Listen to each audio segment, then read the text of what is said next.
ನಮಸ್ಕಾರ ಗೆಳೆಯರೆ. Yes, welcome to desert dreams Kannada. Yes, ನೀವೆಲ್ಲ ತಮ್ಮೇ ನೋಡಿದ್ದೀರಾ. ಏನು ಗುರು ಏನು ಹಿಂಗೆ ಹೇಳ್ತವನೆ, ಅಜಿತ್ ಸರ್ ಎಲ್ಲ ವಿನ್ ಆದರು ಅಂತ ನಾವೆಲ್ಲ ಖುಷಿ ಪಡ್ತಾ ಇದ್ದೀವಿ. ಇವು ನೋಡಿದ್ರೆ ಅಜಿತ್ ವಿನ್ ಆದ್ರ ಅಂತ ಕೇಳ್ತವನಲ್ಲ ಅಂತ ಆಶ್ಚರ್ಯ ಪಡಬೇಡಿ. Actually guys, lot of thing to discuss. ನಾನೊಂದು 2-3 ಡೇಸಿಂದ ನೋಡ್ತಾ ಇದ್ದೀನಿ, there are lot of misconceptions. ಅಂದರೆ ಅಲ್ಲಿ ನಡೆದಿದೆ ಏನೋ, ಇವರು ತಿಳ್ಕೊಂಡಿರೋದೇ ಏನೋ. ಆ್ಯಂಡ್ ಇದ್ರ ಬಗ್ಗೆ ನಾನೆಲ್ಲ ರಿಸರ್ಚ್ ಮಾಡಿದಾಗ ಹಂಗೆ ಅರ್ಥ ಆಯಿತು, it's lack of knowledge. So ಅಂದರೆ ಅದನ್ನು ತಪ್ಪು ಅಂತ ಹೇಳ್ತಿಲ್ಲ, ಅಫ್ಕೋರ್ಸ್ ಎಲ್ಲರಿಗೂ ಇರಬೇಕು ಅಂತ ನಾನು ಹೇಳ್ತಿಲ್ಲ. ಸೊ ಇವತ್ತಿನ ವಿಡಿಯೋದಲ್ಲಿ we gonna talk about the race. ಏನಿದು ರೇಸ್? ಏನಿದು ಕಾರ್ ರೇಸ್ ಅಂದರೆ ಏನು, F1 ಅಂದರೆ ಏನು, 24 hours ರೇಸ್ ಅಂದರೆ ಏನು, ಇದ್ರ ಬಗ್ಗೆ ಎಲ್ಲ ತಿಳ್ಕೊಳ್ಳೋಣ. ಹಾಗೂ ಅಜಿತ್ ಅವರು ಯಾವ ಥರ ವಿನ್ ಆದರು ಆ್ಯಂಡ್ ಯಾವ ಕ್ಯಾಟಗರಿಲಿ ವಿನ್ ಆದರು, ನಿಜವಾಗ್ಲೂ ವಿನ್ ಆದ್ರು, ಇದ್ರ ಬಗ್ಗೆ ಎಲ್ಲ ತಿಳ್ಕೊಳ್ಳೋಣ. ಸೊ ನೀವೇನಾದರೂ ಫಸ್ಟ್ ನಮ್ಮ ಚಾನಲ್ ನೋಡ್ತೀರಾ, ದಯವಿಟ್ಟು ಸಬ್ಸ್ಕ್ರೈಬ್ ಮಾಡೋದನ್ನ ಮರಿಬೇಡಿ.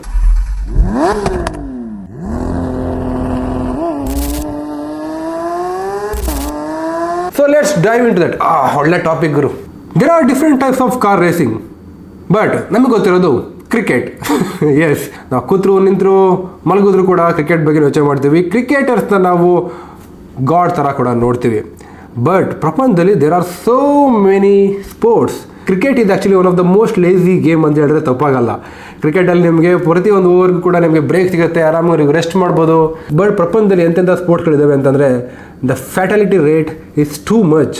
ಅಂದರೆ ನೀವೊಂದು ಗೇಮ್ ಆಡಬೇಕಾದ್ರೆ ನೀವು ವಾಪಸ್ ಬರ್ತೀರಾ ಅನ್ನೋದೇ ಕೂಡ ನಿಮಗೆ ಭರವಸೆ ಇರಲ್ಲ. ಅಂಥ ಗೇಮ್ಗಳಲ್ಲಿ ಕಾರ್ ರೇಸ್ ಕೂಡ ಒಂದು. ಕಾರ್ ರೇಸಲ್ಲಿ ತುಂಬ ಟೈಪ್ ಇದ್ದಾವೆ. In fact there are more than 16-17 types. But ನಮಗೆ ಗೊತ್ತಿರೋದು ಓನ್ಲಿ F1, ಫಾರ್ಮುಲಾ 1. ಯಾಕಂತಂದರೆ ಜಾಸ್ತಿ ನಾವು ಅದನ್ನೇ ನೋಡ್ತೇವೆ ಇನ್ಸ್ಟಾಗ್ರಾಮಲ್ಲಿ ಅಥವಾ ಯೂಟ್ಯೂಬಲ್ಲೆಲ್ಲ. ಬಟ್ F1 ಕಾರ್ ಬಿಟ್ಟು ಕೂಡ ಮೇನ್ ಕಾರ್ ರೇಸಿಂಗ್ ಅಂತ ಅಂದರೆ WRC, ಅಂದರೆ ವರ್ಲ್ಡ್ ರ್ಯಾಲಿ ಚಾಂಪಿಯನ್ಶಿಪ್ ಆಗಿರ್ಬೋದು, ಅಥವಾ ಟೂರಿಂಗ್ ಕಾರ್ ರೇಸ್ ಆಗಿರ್ಬೋದು, ಅಥವಾ ಡ್ರಿಫ್ಟ್ ಕಾರ್ ರೇಸ್ ಆಗಿರ್ಬೋದು, ಅಥವಾ ಪ್ರೊಡಕ್ಷನ್ ಕಾರ್ ರೇಸ್ ಆಗಿರ್ಬೋದು, ಕಾರ್ಟ್ ರೇಸಿಂಗ್ ಆಗಿರ್ಬೋದು, ಮಾನ್ಸ್ಟರ್ ಕಾರ್ ರೇಸಿಂಗ್ ಆಗಿರ್ಬೋದು, ಫಾರ್ಮುಲಾ E ಆಗಿರ್ಬೋದು, like so many. So guys, ಇವತ್ತಿನ ವಿಡಿಯೋದಲ್ಲಿ ನಾವು ಸ್ಪೋರ್ಟ್ಸ್ ಕಾರ್ ರೇಸಿಂಗ್ ಬಗ್ಗೆ ಮಾತಾಡೋಣ. ಸೊ ನಿಮ್ಗೆ ಗೊತ್ತಿರೋ ಹಾಗೆ ದುಬೈಲಿ ನಡೆದಿದ್ದು 24 hours ರೇಸಿಂಗ್ ಅಂತಂದರೆ 24 ಗಂಟೆ ರೇಸಿಂಗ್ ನಡೆಯುತ್ತೆ. ಸೊ 24 ಗಂಟೆ ರೇಸಿಂಗಲ್ಲಿ ತುಂಬ ಫೇಮಸ್ ಅಂತಂದರೆ ಲೇ ಮ್ಯಾನ್ಸ್ ರೇಸಿಂಗ್ ಅಂತ. ಸೊ ಲೇ ಮ್ಯಾನ್ಸ್ ಅನ್ನೋದು ಒಂದು ಪ್ಲೇಸ್, ಫ್ರಾನ್ಸಲ್ಲಿ ಒಂದು ಪ್ಲೇಸ್. ಅಲ್ಲಿ ಒಂದು ನಡೆಯೋ ಈ 24 ಗಂಟೆ ರೇಸ್ ತುಂಬ ಫೇಮಸ್. ಅದು ತುಂಬ ಪ್ರೆಸ್ಟೀಜಿಯಸ್ ರೇಸ್ ಕೂಡ. ಸೊ ಅದೇ ರೀತಿ ದುಬೈಲು ಕೂಡ 24 ಗಂಟೆ ರೇಸ್ ನಡೆಯುತ್ತೆ. ಸೊ ಬೇಸಿಕಲಿ 24 ಗಂಟೆ ಒಳಗಡೆ ಯಾರು ಜಾಸ್ತಿ ಕಿಲೋಮೀಟರ್ನ ಕವರ್ ಮಾಡ್ತಾರೆ ಅಥವಾ ಜಾಸ್ತಿ ಲ್ಯಾಪ್ಸ್ನ ಕವರ್ ಮಾಡ್ತಾರೆ ಅವರೇ ವಿನ್ನರ್. ಈ ಒಂದು ರೇಸಲ್ಲಿ ಕಾರ್ಗಳು 377 ಕಿಲೋಮೀಟರ್ ಸ್ಪೀಡಲ್ಲಿ ಹೋಗ್ತವೆ. ಇನ್ಫ್ಯಾಕ್ಟ್ 1988 ಒಂದು ಕಾರು 407 ಕಿಲೋಮೀಟರ್ ಸ್ಪೀಡ್ ಕೂಡ ರೀಚ್ ಮಾಡಿತ್ತು. ರೀಸೆಂಟಾಗಿ ಒಂದು ಗ್ರ್ಯಾಂಡ್ ಟೂರಿಸ್ಮ್ ಅಂತ ಒಂದು ಮೂವಿ ಬಂದಿತ್ತು. ಆ ಮೂವಿನ ನೀವು ನೋಡಿದ್ರೆ ನಿಮಗೆ ಕ್ಲಿಯರ್ ಆಗಿ ಅರ್ಥ ಆಗುತ್ತೆ. ಈ ರೇಸಲ್ಲಿ 24 ಗಂಟೆಯಲ್ಲಿ ಸುಮಾರು 5,000 ಕಿಲೋಮೀಟರ್ ಕೂಡ ಕವರ್ ಮಾಡ್ತಾರೆ, which is almost 18 times more than F1 racing. ಯಾಕಂದ್ರೆ F1 ರೇಸಿಂಗ್ ಕೇವಲ 90 ಸೆಕೆಂಡ್ ಅಷ್ಟೇ ಇರೋದು. ಈ ರೇಸ್ ನಿಮ್ಮ ಫಿಸಿಕಲ್ ಹಾಗೂ ಮೆಂಟಲ್ ಸ್ಟ್ರೆಂತ್ ಟೆಸ್ಟ್ ಮಾಡುತ್ತೆ. ಯಾಕಂದ್ರೆ ನಿಮ್ಮ ಒಂದ್ಸಲ ರೇಸ್ ಟ್ರ್ಯಾಕಿಗೆ ಹೋದ್ರೆ every single second your life will be in danger. ಹಾಗಾದ್ರೆ ಈ ರೇಸ್ನ ಒಬ್ರು 24 ಗಂಟೆ ಹೆಂಗರು ಓಡಿಸ್ತಾರೆ? ಅವರು ಊಟ ಮಾಡೋದು ಬೇಡವಾ, ಉಚ್ಚ ಮಾಡೋದು ಬೇಡವಾ, ನಿದ್ದೆ ಮಾಡೋದು ಬೇಡವಾ, ಹೇಗೆ ಸಾಧ್ಯ ಅಂತ ನೀವು ಯೋಚನೆ ಮಾಡ್ತಿದ್ರೆ ಡೋಂಟ್ ವರಿ, ಅದಕ್ಕೂ ಕೂಡ ಆನ್ಸರ್ ಇದೆ. So first of all Le Mans race ಬಗ್ಗೆ ಮಾತಾಡಬೇಕಾದ್ರೆ, ಲೇಮನ್ಸ್ ರೇಸಲ್ಲಿ 3 ಜನ ಡ್ರೈವರ್ಗಳಿರ್ತಾರೆ. ಅಂದರೆ ಕಾರ್ ಒಂದೇ ಇರುತ್ತೆ, ಒಂದೇ ಕಾರ್ನ 3 ಜನ ಓಡಿಸ್ಬೇಕು, ಒಬ್ಬರಾದ್ಮೇಲೆ ಒಬ್ಬರು ಆ ಥರ ಓಡಿಸ್ಬೇಕು. ಇನ್ ಕೇಸ್ ಏನಾದರೂ ಕಾರ್ ಆಕ್ಸಿಡೆಂಟ್ ಆಯಿತು ಅಂತಂದರೆ ಒಂದು ಸ್ಪೇರ್ ಕಾರ್ ಕೂಡ ಇರುತ್ತೆ, ಆ ಸ್ಪೇರ್ ಕಾರ್ನ ಯೂಸ್ ಮಾಡ್ಬೋದು. ಹಾಗಾದರೆ ಒಬ್ಬ ಪ್ರೋ ಡ್ರೈವರೇ 3/4 ದಿನ ಓಡಿಸ್ಬೋದು ಅಂತ ನೀವು ಅನ್ಕೋಬೋದು. ಆ ಥರ ಎಲ್ಲ ಆಗಲ್ಲ. ಯಾಕಂದರೆ ಲೇಮನ್ಸ್ ರೇಸಲ್ಲಿ ಒಬ್ಬ ಡ್ರೈವರ್ ಮ್ಯಾಕ್ಸಿಮಮ್ ಅಂತಂದರೆ 16 ಅವರ್ ಮಾತ್ರ ಓಡಿಸೋದು. ಯಾಕಂದರೆ ಬೇರೆ ಬೇರೆ ಡ್ರೈವರ್ ಕೂಡ ಚಾನ್ಸ್ ಕೊಡಬೇಕಾಗುತ್ತೆ. ಸೊ 3 ಜನ ರೇಸರ್ ಕೂಡ ಪಾರ್ಟಿಸಿಪೇಟ್ ಮಾಡಲೇಬೇಕು. ಇನ್ ಕೇಸ್ ಏನಾದರೂ ಫಿಸಿಕಲಿ ಏನಾದರೂ ಅವ್ರ ಕಡೆ ಆಗಿಲ್ಲ ಅಂತಂದರೆ ಆಗ ಬರೀ 2 ಮಾತ್ರ ಪಾರ್ಟಿಸಿಪೇಟ್ ಮಾಡಬೇಕು. ಸೊ ದುಬೈಲಿ ನಡೆದಿರೋ 24 hours ರೇಸಿಂಗ್ ಕೂಡ ಇದೇ ಸೇಮ್ ಕಾನ್ಸೆಪ್ಟ್. ಆದರೆ ಆವಾಗಲೇ ಹೇಳಿದಾಗೆ ಲೇಮ್ಯಾನ್ಸ್ ರೇಸ್ ಒಂದು ಹೈ ಪ್ರೆಸ್ಟಿಜಿಯಸ್ ರೇಸ್. ಬಟ್ ಇದೆಲ್ಲ ಒಂದು ಲೆವೆಲ್ಗೆ prestigious, but not as prestigious as Le Mans race. ದುಬೈಲಿ ನಡೆದಿರೋ 24 hours ರೇಸಿಂಗಲ್ಲಿ ಸ್ವಲ್ಪ ಡಿಫ್ರೆನ್ಸ್ ಇದೆ. ಅಂತಂದರೆ ಲೇಮ್ಯಾನ್ಸ್ ರೇಸಲ್ಲಿ 3 ಜನ ಡ್ರೈವ್ ಮಾಡ್ತಾರೆ. ಬಟ್ ದುಬೈಲಿ ಆಗೋ 24 hours ರೇಸಿಂಗಲ್ಲಿ 4 ಜನ ಡ್ರೈವ್ ಮಾಡ್ತಾರೆ. ಪ್ರತಿಯೊಬ್ಬ ಡ್ರೈವರ್ ಮ್ಯಾಕ್ಸಿಮಮ್ 6 ಅವರ್ ಓಡಿಸ್ಬೋದು, 6 ಅವರ್ ಓಡಿಸ್ಬೋದು. 6 ಅಂತಂದರೆ 4 ಜನ ಇರ್ತಾರೆ, ಅಂದರೆ ಸೊ 6×4 24 ಅವರ್ ಆಗುತ್ತೆ. ಸೊ ಒಬ್ಬ ಡ್ರೈವರ್ ಒಂದು ಟೈಮಲ್ಲಿ ಮ್ಯಾಕ್ಸಿಮಮ್ 2 hours ಮಾತ್ರ ಓಡಿಸ್ಬೇಕು. ಅದಾದಮೇಲೆ ಡ್ರೈವರ್ ಚೇಂಜ್ ಆಗಬೇಕು. ಇಲ್ಲೂ ಕೂಡ ಇನ್ ಕೇಸ್ ಏನಾದರೂ ಒಬ್ಬ ಡ್ರೈವರ್ಗೆ ಆಗಿಲ್ಲ ಅಂತಂದರೆ ಬೇರೆ ಡ್ರೈವರ್ ಕೂಡ ಕಂಟಿನ್ಯೂ ಮಾಡ್ಬೋದು. ಸೊ 24 ಗಂಟೆಯಲ್ಲಿ ಯಾರು ಜಾಸ್ತಿ ಲ್ಯಾಪ್ನ ಕವರ್ ಮಾಡ್ತಾರೆ ಅವರೇ ವಿನ್ನರ್. ಸೊ ಹಾಗಾದರೆ ಈ ರೇಸಲ್ಲಿ ಯಾರು ಬೇಕಾದ್ರೂ ಪಾರ್ಟಿಸಿಪೇಟ್ ಮಾಡ್ಬೋದಾ? ಆ ಥರ ಅಲ್ಲ. ನೀವು ಆ್ಯಕ್ಚುಲಿ ಕ್ವಾಲಿಫೈಡ್ ಡ್ರೈವರ್ ಆಗಿರಬೇಕು, ನಿಮ್ಮ ಹತ್ರ ಮುಂಚೆ ಬೇರೆ ಬೇರೆ ರೇಸಿನ ಎಕ್ಸ್ಪೀರಿಯನ್ಸ್ ಇರಬೇಕು. ಅದೆಲ್ಲ ಇದ್ದರೆ ನೀವು ಹೋಗಿ ಅಪ್ಲಿಕೇಶನ್ ಫಿಲ್ ಮಾಡಿದ್ರೆ ಅವರು ನಿಮಗೆ ಪಾರ್ಟಿಸಿಪೇಟ್ ಮಾಡೋಕ್ಕೆ ಅಲೋ ಮಾಡ್ತಾರೆ. ದುಬೈ ರೇಸಿಂಗ್ ಅಲ್ಲಿ there are lot of cars got featured. One of the cars GT car. So GT car ಅಂತಂದ್ರೆ ಗ್ರ್ಯಾಂಡ್ ಟೂರರ್ ಅಂತ, Bentley Continental GT, Ferrari 812 super fast. So ಇವೆಲ್ಲ GT ಕಾರ್ಗಳು.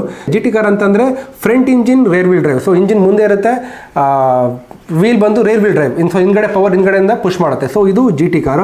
ಅಫ್ಕೋರ್ಸ್ ಇದ್ರ ಜೊತೆಗೆ small engine ಕಾರ್ಗಳು ಕೂಡ participate ಮಾಡ್ತವೆ. For example Honda Civic type R. So ಈ 24 ಅವರ್ಸ್ ರೇಸಿಂಗ್ ಅಲ್ಲಿ ಮೋಸ್ಟ್ ಲ್ಯಾಪ್ ಮಾಡೋದು ಅಂತಂದರೆ 628 ಲ್ಯಾಪ್, ಅಂದರೆ 24 ಗಂಟೆಯಲ್ಲಿ 628 ಲ್ಯಾಪ್ ಮಾಡಿದ್ದಾರೆ.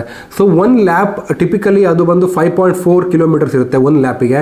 ಸೊ ಅಂತಂದರೆ 3250 ಸಮಥಿಂಗ್ ಕಿಲೋಮೀಟರ್ಸ್ 24 ಗಂಟೆಯಲ್ಲಿ ಓಡಿಸಿರೋದು. ಅದು ಅಬುದಾಬಿಲಿ, ಐ ಥಿಂಕ್ 2012ಅಲ್ಲಿ.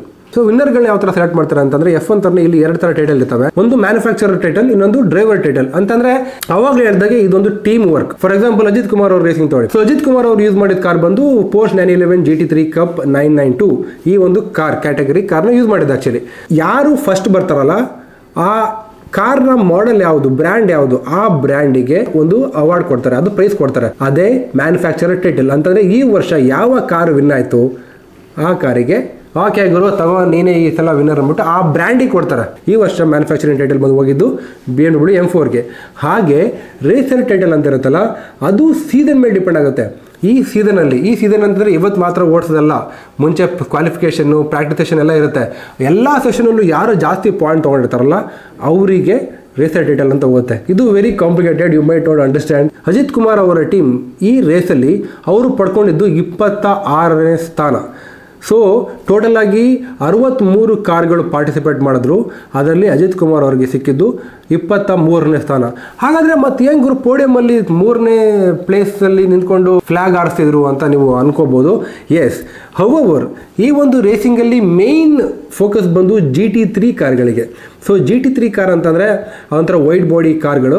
ಸೊ ಆಲ್ಮೋಸ್ಟ್ 63 ಕಾರ್ಗಳಲ್ಲಿ ಮೋರ್ ದೆನ್ 32 ಕಾರು GT3 ಕಾರ್ಗಳೇ ಇರ್ತವೆ. ಸೊ ಆ ಒಂದು ಕ್ಯಾಟಗರಿಯಲ್ಲಿ ಫಸ್ಟ್ ಬಂದವರೆ ಓವರ್ ಆಲ್ ವಿನ್ನರ್ ಅಂತ. ಸೊ ಓವರ್ ಆಲ್ ವಿನ್ನರ್ ಯಾರು ಅವನು ಹೇಳಿದಾಗೆ BMW M4. ಅದಾದಮೇಲೆ there are different categories. So around 7 category ಹೇಳಿದ್ದಾವೆ. ಸೊ ಇವರು ವಿನ್ ಆಗಿರೋ ಕ್ಯಾಟಗರಿ ಬಂದು Porsche 911 GT3 Cup 992. ಆ ಒಂದು ಕ್ಯಾಟಗರಿಲಿ ಇವರು ತೊಗೊಂಡಿರೋದು 3ನೇ ಸ್ಥಾನ. ಸೊ ಈ 992 ಕ್ಯಾಟಗರಿ ಅಥವಾ ಕ್ಲಾಸಲ್ಲಿ 19 ಕಾರ್ಗಳು ಪಾರ್ಟಿಸಿಪೇಟ್ ಮಾಡೋದು, 19 ಟೀಮ್ಗಳು ಪಾರ್ಟಿಸಿಪೇಟ್ ಮಾಡೋದು. ಸೊ ಅದರಲ್ಲಿ ಅಜಿತ್ ಅವರು 3ನೇ ಸ್ಥಾನ. ಇದು ಖಂಡಿತ ಸ್ಮಾಲ್ ಥಿಂಗ್ ಅಲ್ಲ. 19 ಕಾರ್ಗಳಲ್ಲಿ 3ನೇ ಸ್ಥಾನ ಅಂತಂದರೆ definitely it is a great achievement. More over ಈ ಥರ ಒಂದು ವರ್ಲ್ಡ್ ಕ್ಲಾಸ್ ರೇಸಿಂಗಲ್ಲಿ ಇಂಡಿಯನ್ ಫ್ಲ್ಯಾಗ್ನ ಆರಿಸೋದು ಕೂಡ ಚಿಕ್ಕ ಪುಟ್ಟ ವಿಷಯ ಅಲ್ಲ. So I have a huge respect to Ajith sir. ಎಲ್ಲ ಕಡೆ ಬರೀ ಇಂಡಿಯನ್ಸ್ಗಳು. It's a great thing. ಯಾಕಂದರೆ ನಾವು ಬರೀ ಇಂಡಿಯಾದಲ್ಲಿ ಬರೀ ಕ್ರಿಕೆಟ್ ನಮಗೆ ಹತ್ರ ಮುಂಚೆಲ್ಲ ನಾವು ಕೇಳಿದ್ದು ಏನಂತಂದರೆ ನಮ್ಮ ನ್ಯಾಷನಲ್ ಸ್ಪೋರ್ಟ್ಸ್ ಯಾವುದು ಅಂದರೆ ಹಾಕಿ. ಬಟ್ ಎಷ್ಟು ಜನ ಹಾಕಿ ಆಡ್ತಾರೆ ಈಗ ಬರೀ ಕ್ರಿಕೆಟ್ ಡಾಮಿನೇಟ್ ಮಾಡ್ತಿದೆ. ಅದರಲ್ಲಿ ಒಬ್ಬ ಆ್ಯಕ್ಟರ್ ಈ ಥರ ಒಂದು ಪ್ಯಾಷನ್ನ ಹುಡ್ಕೊಂಡು ಅವ್ರು ರೇಸ್ ಮಾಡ್ತಿರೋದು ಅಥವಾ ಗಾಡಿ ಓಡಿಸಿರೋದು ಇಟ್ ಇಸ್ ಗ್ರೇಟ್. ಯಾಕಂತಂದರೆ ಅವರಿಂದ ಎಷ್ಟು ಜನ ಇನ್ಫ್ಲೂಯೆನ್ಸ್ ಆಗಿ ಈ ರೇಸ್ ಬಗ್ಗೆ ತಿಳ್ಕೊತಿದ್ದಾರೆ. ಸೊ ಓವರ್ ಆಲ್ ಹೇಳಿದಾಗೆ ಸೊ ವೈಂಡ್ ಅಪ್ ಮಾಡೋಕ್ಕಂತಂದರೆ ಈ ಒಂದು 24 ಅವರ್ಸ್ ರೇಸಲ್ಲಿ ಓವರ್ ಆಲ್ ವಿನ್ನರ್ ಬಂದು BMW ಆ್ಯಂಡ್ ಅವರು ಬಂದು ಆ ಟೀಮ್ ಬಂದು ಅಲ್ಮನಾ ರೇಸಿಂಗ್ ಅಂತ. ಆ್ಯಂಡ್ ಅಜಿತ್ ಅವರು ವಿನ್ ಆಗಿದ್ದು ಬಂದು 992 ಕ್ಲಾಸಲ್ಲಿ. ಸೊ ಅಲ್ಲಿ 3rd ಪ್ಲೇಸ್ ಬಂದಿದ್ದಾರೆ. So definitely it's not a small thing, it's a huge thing for all the Indian car race fans and as well as Thala fans. So guys, it's just a small quick video just to explain you what exactly it is. ತುಂಬ ಜನ ಸ್ವಲ್ಪ misunderstanding ಇತ್ತು, ಯಾವ ಥರ win ಆದರೂ ಏನು ಕತೆ ಅಂತೆಲ್ಲ. ಅದನ್ನು ಸ್ವಲ್ಪ ಕ್ಲಾರಿಫೈ ಮಾಡೋಕ್ಕೆ ಈ ವಿಡಿಯೋ ಮಾಡೋದು. ಸೊ ಇಷ್ಟ ಆಯಿತು ಅಂತ ಅಂದ್ಕೊಂಡಿದ್ದೀನಿ. ಡೆಫಿನೆಟ್ಲಿ Day 2 ವಿಡಿಯೋ ನಾಳೆ ಬರುತ್ತೆ. ಈ ಥರ ವಿಡಿಯೋಸ್ ಇಷ್ಟ ಆಯಿತು ಅಂತಂದರೆ ಕಮೆಂಟ್ ಮಾಡಿ. ಮುಂದೆ ಇದೇ ರೀತಿ ಒಂದು ಎಜುಕೇಟಿವ್ ವಿಡಿಯೋ ಮಾಡುವ. ಟಾಟಾ, ಬಾಯ್, ಟೇಕ್ ಕೇರ್.